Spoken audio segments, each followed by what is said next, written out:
What I really like about this TB2, it's a compact toolbox design, and you know, it makes it easy for transport with this handle. It's sort of like a Pelican box hard shell where you can pack away either in the back of your rig or in a space, and it's ideal for RVs, trucks, and outdoor adventures. And its space-saving design ensures hassle-free operation wherever you go. All Hcalory and all other diesel heaters have what they call safety features. Now, this safety protection feature on this diesel heater has reverse connection, over circuit, overheating, and over voltage. Now, this portable diesel heater ensures that safe and reliable operation in any environment. Ensures safe and reliable operation. And always remember to exhaust the hose into the outdoors to prevent CO poisoning. It does come with a remote, an on-off, and then a plus and minus to adjust the heat or decrease the heat. And it comes with a little keychain. I normally hang the keychain on the inside of the unit so I don't lose it, on this little tab right up here. You can also control your TB2 or any of the Hcalory diesel heaters using a Bluetooth app, and this one right here is the air heater app, which you can just go ahead and download, and then follow the directions, and then you can control, start, stop, adjust the temperature with your cell phone, which makes it a easy, cool function to have. But you do have that remote control key fob as well, so you have several options to control this unit. Now, I ran this thing for about 3 hours, and it smoked when it first started up, but after that it ran flawlessly. And I must say, this is the most, or the quietest diesel heater I ever had used. So let's take a look at the unit. Here on the right hand side, you do have your diesel fill cap. It does have a little vent hole right there, but on this side you will see there is a rubber gasket. Make sure that's in place so you don't spill diesel when you're transporting. I usually transport the unit standing up. They say you can lay it down, but I don't trust it. I mean, I'm sure it'll be fine, but I like to transport this thing standing up. You do have a filter to catch some of the sediment out of your gas can if you fill that up.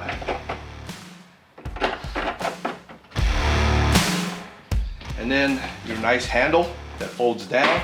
Pretty robust, thick, sturdy. And then of course your tabs to open the case. And then when you open it up, you do have your 6-liter tank in here. Now this 6-liter tank will run, I think it's 1.5 or 2 gallons. It'll run all night long. My experience, I have ran my diesel heater, it had lasted for 14 hours on a full tank of gas, and I still had about a quarter left, and that was on level 1 or 2 because it got super hot in the van. But what I recommend doing before you even fill the diesel tank, check your fuel lines, and it's this green line here, because sometimes in shipping it may vibrate loose. Here is the heater itself, and pretty much simple. You do have vents to help keep the unit cool, exhaust some of the heat.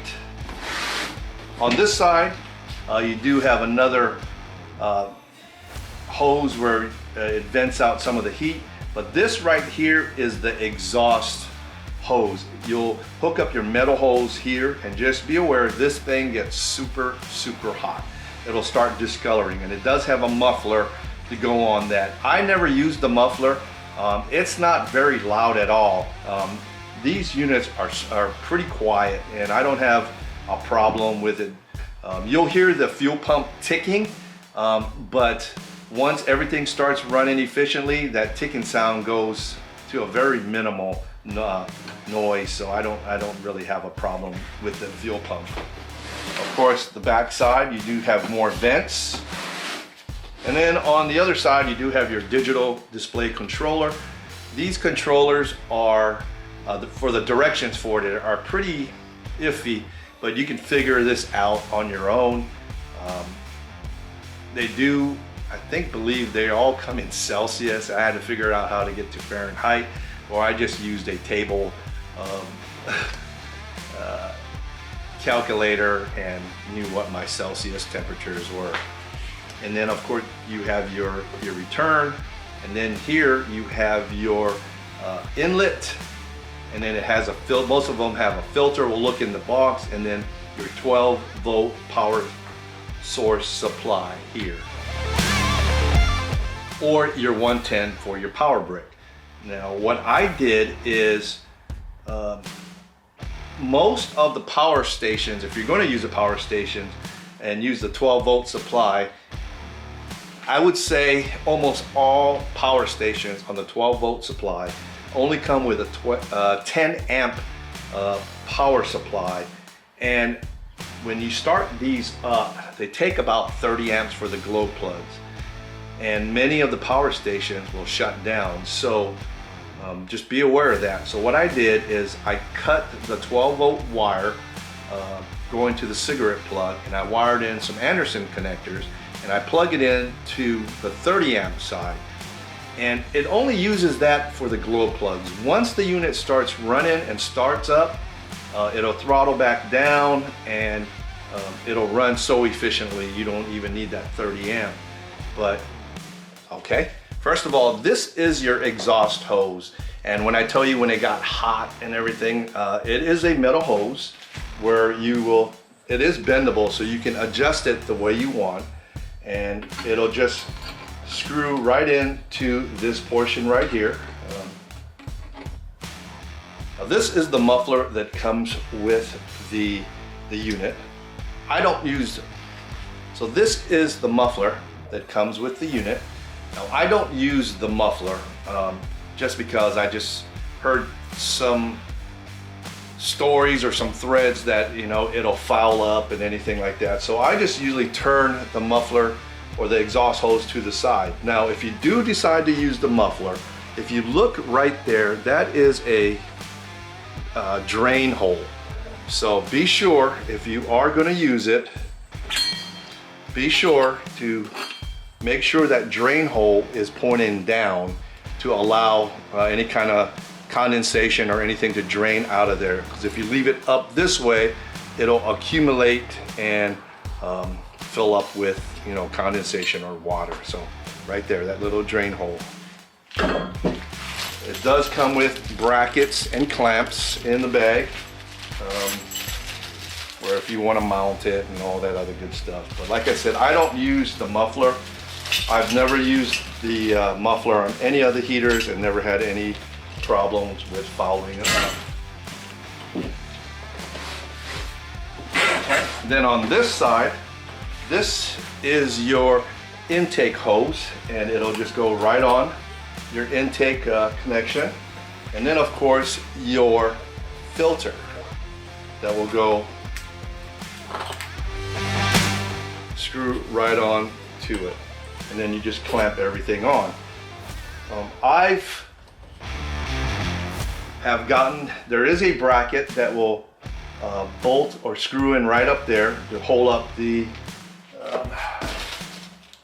don't know, oh yeah, here it is.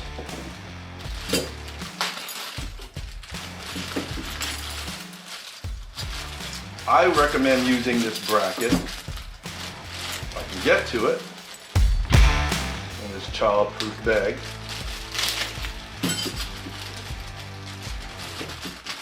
I recommend using it because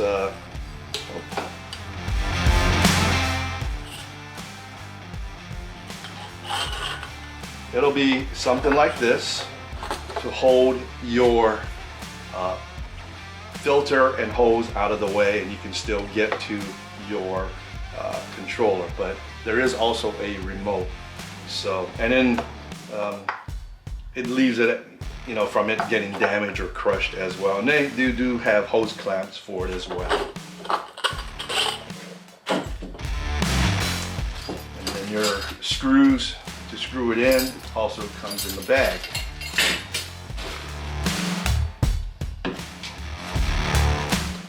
Now your exhaust, where your hot air will come out, you will have an expandable hose. These hoses aren't very long. What I recommend is going to your local hardware store like a Home Depot or Lowe's, and you can get the dryer hose, aluminum hose, and get a 10 feet. Especially like say if you got a rooftop tent, you can leave this down on the bottom and then run your hose all the way up. These hoses that they give you only are about 2 feet long. They're not very long. So I recommend getting a dryer hose or a vent hose, which is a lot longer. But that will go on to your heater exhaust. And then they do come with a little vent where you can put, I guess if you have, like for me on my camper, I do have a 2 and a 3 inch soffit on there and a connection. So I will put this into that connection and then I will connect this to that hose. So it makes it a lot easier, and then I can leave this unit outside and it'll pump hot air into my camper.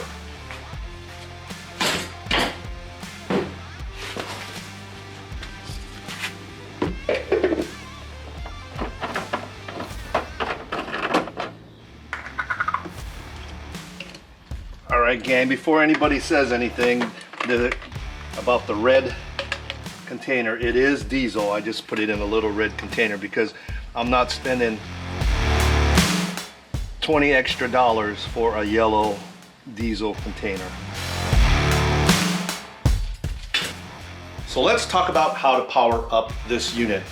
Now I mentioned about the 10 amp and 30 amp, but when you purchase the unit, you will get this cord. And of course, on one end, you're gonna get that to plug in to your unit. So we'll plug that in. And then at the opposite end, you're gonna have 2 wires, of your positive and negative wires.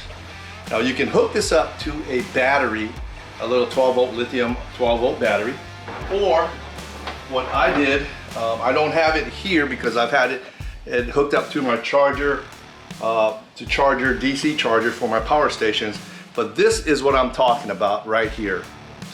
Basically, you can splice these 2 wires to this cord right here. And once you splice it in, this end will go into your 30 amp power part of your power station. But for today's purposes, we're gonna just hook this up to a 12 volt lithium battery or 12 volt power source. Okay, it's heater 4.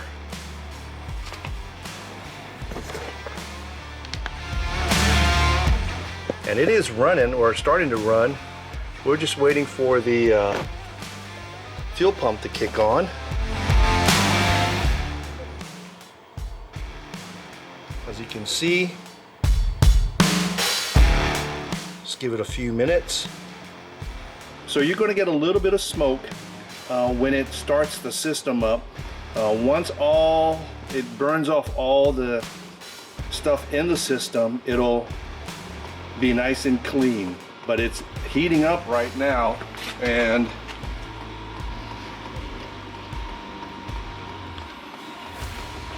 as you can see, the smoke is starting to clear. Okay, you'll hear the fuel pump ticking. And that's a quiet fuel pump. This is one of the most quietest fuel pump I've ever heard.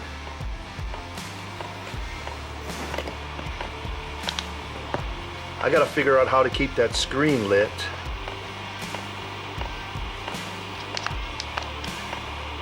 But you can see the fuel pump is ticking. And powering up. Man, this thing is super quiet. I don't even think you need to put a muffler on here. Now I just brought it up with the remote to level 10, and let's see if that heater's on.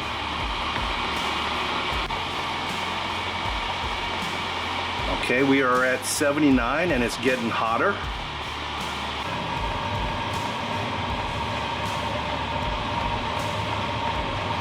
Okay, so it is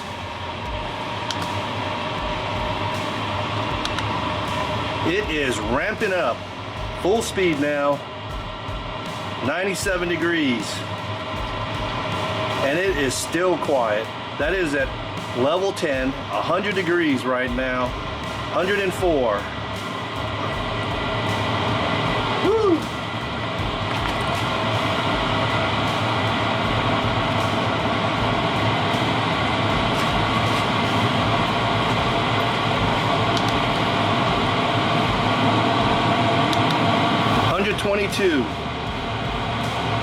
Under 26. Let's throttle it back down. We don't want to